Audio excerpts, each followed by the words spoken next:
আজকে থেকে আমি তোমাদের কাছে আমার হাজব্যান্ডকে নিয়ে কোনো কথা বলবো না। পজিটিভ নেগেটিভ কোনো কথা আমি বলবো না। মানুষের ক্ষতি করতে খুব পছন্দ করে, কেউ কারো ভালো চায় না। দুনিয়াটা অনেক নিষ্ঠুর নিষ্ঠুর প্রকৃতির দুনিয়া। যারা শুধু নিজে ভালোই চায়, অন্যের ভালোরা দেখতে চায় না।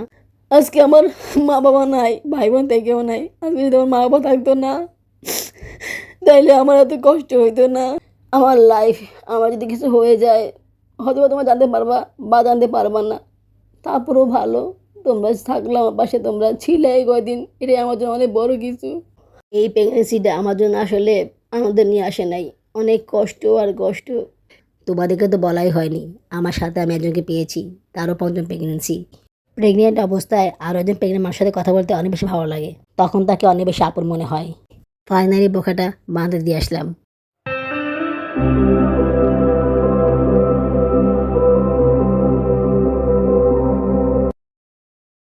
আসসালামু আলাইকুম। আমার চ্যানেল এবং পেজে তোমাদের সবাইকে স্বাগতম জানাচ্ছি। তোমরা সবাই কেমন আছো? আশা করি আল্লাহর রহমতে ভালোই আছো। আমিও ভালো আছি আলহামদুলিল্লাহ। দেশে এবং বিদেশ থেকে যারা আমার ভিডিওটি দেখতেছো, তাদের সবাইকে জানাই আমার পক্ষ থেকে আন্তরিক অভিনন্দন ও ভালোবাসা। নতুন আরও একটি ব্লগ নিয়ে আবার তোমাদের সামনে হাজির হলাম। সকালবেলা ঘুম থেকে উঠেই রান্নার কাজগুলো শুরু করে দিলাম। চেষ্টা করি সকালবেলা কোনো কিছু না খাওয়ার, দেরি করে খেলেও সকালবেলা বা দুপুরবেলা না খাওয়ার চেষ্টা করি, কারণ খাবার খেলে আমার অবস্থা অনেক খারাপ হয়ে যায়, মাথা ঘোরায়, ঘুম পায়, মানে একটু শুলে উঠতে পারি না, উঠতে অনেক কষ্ট হয়ে যায়।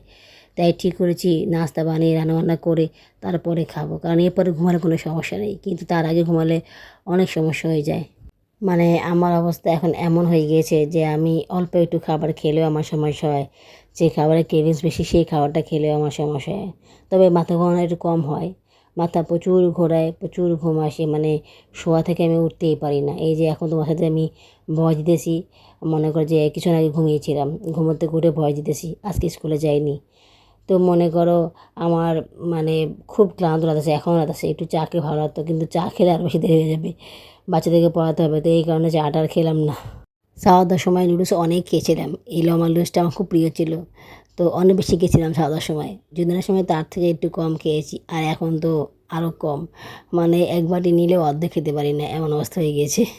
কাজগুলো করার পরে খেতে অবশ্যই দেরি হয়ে যায়, কিন্তু কিছু করার নাই। আমি যদি একটু বিস্কুটও খাই বা আমি যদি একটু কোনো খাবারও খাই না, তাহলে আমার অনেক সমস্যা হয়। দেখা যাচ্ছে কাজের মাঝখানে বাবার ঘরে যাওয়া লাগে, বাবার শোয়া লাগে, বারবার ক্লান্ত হয়ে যায়, তখন অবস্থা আরও বেশি খারাপ হয়ে যায়। তোমরা বিশ্বাস করবে কিনা জানি না, আমার ওজন এখনও 78 কেজি, মানে বাড়েও নেই কমেও নেই। বুঝতেছি না বাচ্চার গ্রোথ বাড়ছে কি না, এখনও আল্ট্রাসাউন্ড করাইনি, ডাক্তার দেখানো হয়নি। চেষ্টা করতেছি ডাক্তার দেখানোর, ডাক্তার তো এখন আসে, এখন আলাদা যখন যায় তখনই দেখানো হবে। সব কিছু তো আর আমার উপর ডিপেন্ড করে না। আজকে থেকে আমি তোমাদের কাছে আমার হাজব্যান্ডকে নিয়ে কোনো কথা বলবো না, পজিটিভ নেগেটিভ কোনো কথা আমি বলবো না। কারণ আমি মিথ্যা মিথ্যা বানিয়ে বানিয়ে হাজব্যান্ডকে নিয়ে সুনাম করা, অন্যান্য ইউটিউবারদের মতন হাজব্যান্ডকে নিয়ে গর্ব করা, এগুলো আমি করতে পারবো না। এইসব লোক দেখানোর কাজ আমার পক্ষে সম্ভব না, এই কারণে আমি কোনো কিছুই বলবো না। যেহেতু এই লাইফটা আমার, চ্যানেলটা আমার, এই চ্যানেলটা আমার অনেক কষ্টের চ্যানেল। গত 5টা বছর ধরে আমি অনেক কষ্ট করে চ্যানেলটা করেছি। আমি চ্যানেল থেকে কিচ্ছু পাই নাই, একটা কানা করেও পাই নাই, অনেক পরিশ্রম করেছি। আজকে যদি আমি বাইরে কাজ করতাম আমি অনেক টাকা পাইতাম, আমি বিশাল টাকা মালিক হয়ে যেতাম। আমি যে কাজ জানি, আমি বাইরে কাজ করে আমি অনেক বেশি টাকা মালিক হইতাম। বাট এই চ্যানেলে কাজ করে আমি কোনো কিছু পাইনি, তবে হ্যাঁ মনে শান্তি পেয়েছি, কাজ করার আগ্রহ পেয়েছি। তো এই চ্যানেলটা ছাড়া আমার পক্ষে সম্ভব না। এই চ্যানেলটা ছাড়লে নতুন চ্যানেল গড়তে অনেক সময় লাগবে, সেটা আমার পক্ষে আর সম্ভব না, কারণ এমনিতে আমি অনেক কষ্টে আছি, অনেক কষ্টে দিন পার করতেছি। যদিও এখন আমি টাকা পাচ্ছি না, তারপরে আশা আছে যে না আমি ভবিষ্যতে টাকা পেলেও পেতে পারি, আর তখন তো সেই আশাও থাকবে না। সকালবেলা থেকে অনেক কান্নাকাটি করছি, রাত্রেবেলা অনেক চিল্লাচিল্লি করছে সে।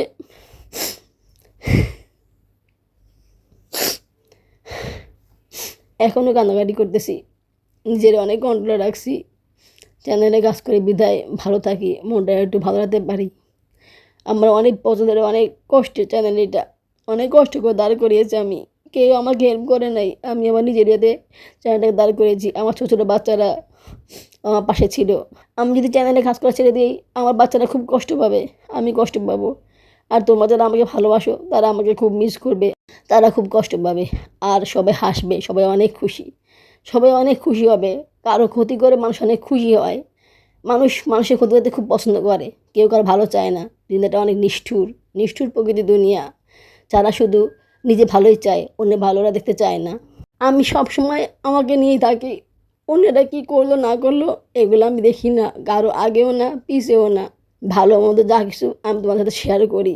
এখন হয়তো বা সেও সব কিছু শেয়ার করতে পারবো না, তারপরও কিছু করার নেই, কারণ আমি প্রথমেই সে ভুলটা করে ফেলছি। আমি আমার চ্যানেলের লিঙ্ক অনেক মানুষের দিয়ে ফেলছি, যার কারণে অনেক সমস্যা হয়ে গেছে। এখন এই মুহূর্তে সেখান থেকে বের হওয়া সম্ভব নয়। আমি এই চ্যানেলে কন্টিনিউ কাজ করব। আমি আমার কথা বলবো, আমার সন্তানদের কথা বলবো, এর বাইরে কারো কথা আমার বলার দরকার নেই, কারণ এরাই আমার জীবন। আমার জীবন এদেরকে নিয়ে চলতে হবে, এদেরকে নিয়ে আমার সারাদিন সময় যায়, এদিকে নিয়ে আমার সারাদিন পার করতে হয়।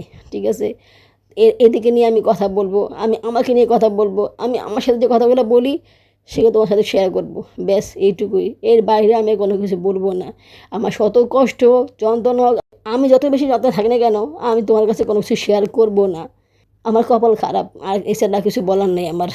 আমি আসলে কারো বদনাম করার জন্য কিছু বলি না, আমি আমার কষ্টগুলো শেয়ার করি তোমার সাথে। আমি যেভাবে কষ্টে থাকি, যেভাবে কষ্টে দিন পার করি, সেইগুলোই শেয়ার করি। দেখো, যদি ভিউজ পাওয়ার হইতো তাহলে আমি অনেক কিছু করতে পারতাম। ভিউজ পাওয়ার জন্য আমি কোনো কিছু করি না আজ পর্যন্ত। আমি আমার সম্বন্ধে তোমার সাথে শেয়ার করি, আমি আমাকে শেয়ার করি, আমাকে আমাকে ভাঙিয়ে আমি তোমার কাছে গড়ায় তুলি। তারপরে আমাকে অনেক কথা অনেক কিছু শুনতে হচ্ছে। আজকে আমার মা বাবা নাই, ভাই বোন থেকেও নাই। আজকে যদি আমার মা বাবা থাকতো না, তাইলে আমার এত কষ্ট হইতো না, প্রতিদিন আমাকে এত কষ্ট সহ্য করা লাগতো না। আমার মা বাবা নাই দেখে আমার এত কষ্ট আমার জীবনে। আমি চাই না আমার সন্তানরা সে কষ্ট পাক, আমি চাই আমার সন্তানরা তারা বাবা মাকে কাছে পাক, বিশেষ করে তারা মাকে কাছে পাক। আমি আমার যতদিন পর্যন্ত বেঁচে থাকবো, আমার সন্তানদেরকে আমি ভালো রাখবো, ওদেরকে ভালো রাখার চেষ্টা করবো। ওরা যতই বড় হোক না কেন, ওরা যতই বয়স্ক হয়ে যাক না কেন, কখনই ওদেরকে আমি একা ছাড়বো না, সবসময় ওদের পাশে থাকবো। যে অভাবটা আমি পাইছি, যে কষ্ট আমি পাইছি, এই কষ্ট আমার সন্তানদেরকে আমি কখনোই দিব না, কখনোই না। আমার ছেলে হোক মেয়ে হোক, তারা যদি এরকম কষ্টে থাকে, আমি কখনোই ওদেরকে কষ্ট থাকতে দেবো না। আমার কত শত কষ্ট হোক, আমি না খেয়ে থাকি, তারপরে আমার সন্তানদেরকে আমি আমার কাছে রাখবো, তারপরে ওদেরকে আমি এতটুকু কষ্ট থাকতে দেবো না। দেখো, আমি আবার ইমোশনাল হয়ে গেলাম, মানে মনের কথা বের হয়ে যাবেই। হোক, বের হোক, আমি তোমার সাথে কথা বলবো, কান্না করব, হাসি দিব, সব কিছু করবো। তারপর আমি অন্য কোনো মানুষকে নিয়ে কথা বলবো না। আমার লাইফ, আমার যদি কিছু হয়ে যায়, হয়তো তোমরা জানতে পারবা বা জানতে পারবা না, তারপরেও ভালো তোমরা থাকলে আমার পাশে, তোমরা ছিলে এই কয়দিন, এটাই আমার জন্য অনেক বড় কিছু। আমার সন্তানের জন্য আমার কষ্ট, ওদের জন্য আমি বাচ্চা আছি, ওদের জন্য আমি এত কষ্ট সহ্য করতেছি। না হলে আমার মতো মানুষ এত কষ্ট সহ্য করার মতো মানুষ না। গত 8 দিন ভিডিও ছাড়তে পারিনি, আমি অনেক বেশি কষ্টে ছিলাম। মানে ভিডিও না ছাড়ার কারণে আমি আসলে পুরোপুরি অন্যরকম হয়ে গেছিলাম, কাজ করতে ইচ্ছা করতো না, কোনো রকমে খেয়ে শুয়ে থাকতাম, অ্যাক্টিভ ছিলাম না, অনেক বেশি ডিঅ্যাক্টিভ ছিলাম। এমন না যে আমি অনেক কাজ করেছি, বাসা থেকে পড়াইছি, এগুলো কিছুই না। কেমন জানি হয়ে গেছিলাম, খুব অলস হয়ে গেছিলাম, সারাদিন শুয়ে থাকতাম, মানে কেমন জানি হয়ে গেছিলাম। চ্যানেলের কাজগুলো আমি একটু ভালো থাকি, আমার ভালো লাগে, আমি একটু শান্তি পাই। আমি কারো কাছে মনে কথা বলতে পারি না, আমার কষ্টের কথাগুলো কাউকে বলতে পারি না। আমার সন্তানদের বলি, ও অত ছোটো মানুষ, অত বুঝে না, তারপর যতটুকু বুঝে ওরা আমার সান্ত্বনা দেয়, ব্যাস এইটুকুই। আপুরা, তোমরা যারা আমার ভিডিও সবসময় দেখতে চাও, আমাকে ভালোবাসো, তারা আমার ভিডিওটাকে লাইক করে দিও, এবং খুব বেশি ভালো থাকলে সাবস্ক্রাইব করে দিও। তোমাদের সাপোর্টটাই আমাকে সামনে এগিয়ে নিয়ে যাবে, তোমাদের সাপোর্টটা আমার খুব দরকার। ভিডিওটি দেখার পরে একটা কমেন্টস করে দিও। আমি জানি আমি অনেকদিন গ্যাপ দিয়েছি, এই কারণে তোমরা অনেকে রাগ বা অনেকে কমেন্টসও করতেছো না। তোমাদের একটা কমেন্টস আমার কাছে অনেক ভালো লাগে, কাজ করার জন্য আমি অনেক বেশি আগ্রহ পাই। তাই তোমরা প্লিজ কমেন্টস করা বন্ধ করো না, তোমরা কমেন্টস করো, আমার পাশে থেকো। এই প্রেগনেন্সিটা আমার জন্য আসলে আনন্দ নিয়ে আসে নাই, অনেক কষ্ট আর কষ্ট। প্রথম থেকে এখন পর্যন্ত শুধু কষ্টই পেয়ে যাচ্ছি। কখন যে একটু মন খুলে হাসছি, কখন যে একটু প্রাণ খুলে ফিল করেছি, জানি না। জানি না সামনের দিনগুলো কেমন যাবে, সামনের দিনগুলো কীভাবে পার করব। শুধু এটুকু জানি আল্লাহ পাক আমার পাশে আছে, উনি আমাকে বাচ্চা দিয়েছেন, তাকে দিনের ব্যবস্থা উনিই করবেন। কীভাবে উনি করবেন সেটা উনিই জানে, আমরা কেউ সেটা জানি না। সময় যত যাচ্ছে তত বেশি খারাপ লাগা আরম্ভ হচ্ছে, পেটটা একটু বড় হচ্ছে, চলাফেরা করাও কষ্ট হয়ে যাচ্ছে, হাঁটতে পারি না, হাঁটতে অনেক কষ্ট হয়। তারপর বাচ্চাদেরকে নিয়ে কষ্ট করে স্কুলে যাই। রান্না বান্না কমপ্লিট করে ফেললাম, এই করলা ভাজি, তারপরে কালকে কলা তরকারি ছিল, ওগুলো গরম করে নিলাম, আর চিচিঙ্গা দিয়ে ডিম দিয়ে আলু দিয়ে তরকারি রান্না করলাম। ইদানিং শুধু তেহারি গন্ধ নাকে আসে, বাবা শুধু তেহারি খেতে ইচ্ছে করে, বাচ্চারাও তেহারি খেতে খুব পছন্দ করে। কিন্তু তেহারি খেতে গেলে তো অনেক কিছু লাগে, টক দই লাগে, তারপরে পোলা চাল লাগে, কিছু মশলাও লাগে, সেগুলো তৈরি করতেই একটু সময় লেগে যায়। আমার তো আর ইনকাম নাই যে আমি চাইলে সব কিছু কিনে ফেলতে পারবো। প্রতিদিনকার যে মশলাগুলো, সেই মশলাগুলো আনাতেই তো কষ্ট হয়ে যায়। আবার স্পেশাল মশলা, সেগুলো কিনবো কীভাবে? তারপরেও কষ্ট করে জোগাড় করবো, যেটা খেতে ইচ্ছা করে সেটা খাবো, খাওয়ার চেষ্টা করব। এই সময়ে যে জিনিসটা খেতে ইচ্ছা করে ওই জিনিসটা খাওয়া উচিত, না হলে আবার পরবর্তীতে বাচ্চার সমস্যা হয়। তোমাদেরকে তো বলাই হয়নি, আমার সাথে আমি একজনকে পেয়েছি, তারও ৫ম প্রেগনেন্সি। টিকটকে সে আপুকে পেয়েছি আমি। তার অবশ্য ২ মাসের মতো হয়েছে বা তার থেকে একটু বেশি হয়েছে, এরকমই হবে। তো আমার একটু পরে, তার একটু আগে। যাই হোক, আমার সাথে আছে এতে আমি অনেক খুশি, কারণ আমার সাথে কেউ নাই। তার সাথে ইনবক্সে কথা হয় মাঝে মাঝে, ভালো লাগে। তো যেহেতু আমরা একই স্টেজে আছি, তো অনেক কথা শেয়ার করা যায়। আরও অনেক আপুরা আছে যারা আমার সাথে ইনবক্সে কথা বলে, ওরাও প্রেগনেন্ট। তারা অবশ্য ৪র্থ প্রেগনেন্ট বা ৩য় প্রেগনেন্ট, এরকম আর কি। প্রেগনেন্ট অবস্থায় আরও একজন প্রেগনেন্ট মানুষের সাথে কথা বলতে অনেক বেশি ভালো লাগে, তখন তাকে অনেক বেশি আপন মনে হয়। তোমরা যারা যারা প্রেগনেন্ট আসো তারা আমাকে নক করো, আমার সাথে কথা বলো, আমার অনেক ভালো লাগবে। আমি দোয়া করি সব প্রেগনেন্ট আপুদের যেন সুস্থ সবল সুন্দর বাচ্চা হয়, ওরা যাতে সুস্থভাবে একটা সুস্থ সুন্দর সবল বাচ্চা জন্ম দিতে পারে, সেই দোয়াই সবসময় করি। তো রান্নাবান্নার কাজ সব কিছু শেষ করে ফেললাম। অনেক গরম, গরম বেশি হলে আমি ২ বার গোসল করি। তো আজকেও গোসল করে নিলাম। গোসল করলে অনেক বেশি ভালো লাগে, ফ্রেশ লাগে। কিন্তু ঘুম যাওয়ার ভাবটা থেকেই যায়, খাবার খাওয়ার পর অবস্থা খারাপ হবেই, সেটা গোসল করি বা না করি। অনেক পানি দিয়ে আমি ইচ্ছা মতো গোসল করি, ইচ্ছা মতো মাথায় পানি ঢেলে, জানো না? আমার সাথে সাথে আমার ছোটো ২ মেয়েকে গোসল করিয়ে দিই। নুডলসটা খেয়ে নিয়েছি, ভাত তখন খেতে পারবো না, পরেও খেতে পারবো না। ভাত খেতে হবে রাত্রেবেলা, বা যখন ক্ষুধা লাগে তখন খেতে হবে, কারণ এখন ভাত খেলে অবস্থা অনেক বেশি খারাপ হয়ে যাবে, মাথা প্রচুর ঘোরাবে, অনেক বেশি খারাপ লাগবে। তাছাড়া আমার এখন ভাত খেতেও ইচ্ছা করতেছে না। নুডলস খাওয়ার পরে যে মাথা কম ঘোরাবে তা না, তখনও মাথা ঘোরাবে, তবে একটু কম সময় ঘোরাবে আর কি। মানে খুব বেশি সময় শুয়ে থাকা লাগবে না, উঠতে পারবো, কাজগুলো করতে পারবো। সাওদাকে নিয়ে খুব টেনশনে আসি, ও পটি করেই না। আজকে প্রায় ৩ দিন হয়ে গেল ও পটি করতেছে না। মানে খুব সমস্যা হচ্ছে ওর। ছাগলের মতন অল্প অল্প করে পায়খানা করে, শক্ত শক্ত। তো ও প্রথম বাবা এগুলো করে, বুঝছো? এগুলো সাফ করতে হয়, অবস্থা অনেক বেশি খারাপ হয়ে যায়। আর না করলেও পারি না, ও বাথরুমে যে বাসায় দিয়ে তখন সাফ করে নেয়, ও তো পারে না। পানি টেনে ছড়ে ছিটিয়ে অবস্থা খারাপ করে ফেলে। তো জায়ান স্যার এখানে আমাকে সাহায্য করে। আমি কাজে ব্যস্ত থাকলে ওরা করে, বা আমি একবার করলে ওরা করে। জায়ান করে একবার, সায়রা করে ২ বার। যেহেতু জায়ানের ঠান্ডার সমস্যা আছে, তো ও একটু কম করে, সায়রাই বেশি করে। মাঝে মধ্যে ওরাও বিরক্ত হয়ে যায়, আর কত করব? তখন আমি বলি, কেন তুমি চাইছিলা যে 8টা বেবি নাও? তুমি তো চাইছিলা বেবি নিতে, তোমার তো খুব শখ বেবি নেওয়ার। তাহলে এগুলো কেন করতে পারবা না? এই বেবি নিলেই হয়ে যায়, এগুলো করা লাগে না? এগুলো তো করতে হয়। আসলে বেবি নেওয়ার খুব শখ ছিল সায়রার। যখন আমি পঞ্চমের মধ্যে কনসেপ্ট করে ওকে বলেছিলাম, ও অনেক খুশি, বলছে আম্মু আমি চাই তোমার 8টা বাবু হোক। আমি বলতেছি না না, দরকার নাই, এই একটা বাবু নেই, অনেক কষ্টে আছি। এখন অবশ্য সেটা বলে না, এখন সে বুঝতে পারছে যে আম্মুর কত কষ্ট হয়েছে, বেবি নিয়ে কত কষ্ট। সে এখন বলে আমাদের বেবি লাগবে না, তুমি কষ্ট করে এই বেবিটা আমাদেরকে দাও, তাইলেই হবে। এই দেখো কতগুলো ওসেলাইন, এই ওসেলাইনগুলো খেয়ে আমি বেঁচে আছি।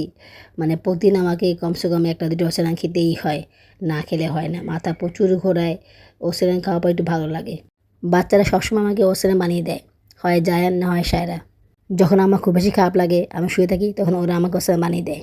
ক্যালসিয়াম ওষুধ শেষ, এই আয়রন ওষুধটা আছে, সেটা এখন খেয়ে নিব। টাইমলি আসলে ওষুধটা সেভাবে খাওয়া হয় না, দেখা গেলো যে সকালবেলা কিছু না খেলে ওষুধ খাওয়া হয় না, অল্প কিছু খেলে তখন আয়রন ওষুধটা খাই। আর দুপুরবেলা ক্যালসিয়াম ওষুধটা খাই, রাতেরবেলা আবার আয়রন ওষুধ খাই। তো সেটা অনেক সময় সমস্যা হয়ে যায়, না খেলে দেখা গেলো যে দুইটাই খাওয়া পড়ে, ক্যালসিয়ামের একটা আয়রন একটা। চেষ্টা করি আয়রন ওষুধ 2টা খাওয়ার, যদিও অনেক সময় মিস হয়ে যায়, তারপর প্রতিদিন 2টা করে আয়রন ওষুধ খাওয়ার চেষ্টা করি। রক্ত তো বাড়াতে হবে, তাই না? আমার চেহারা দেখলে মনে হয় যে আমার শরীরে রক্ত কম, কারণ আমার মুখ, নাক, ঠোঁট পুরাই সাদা।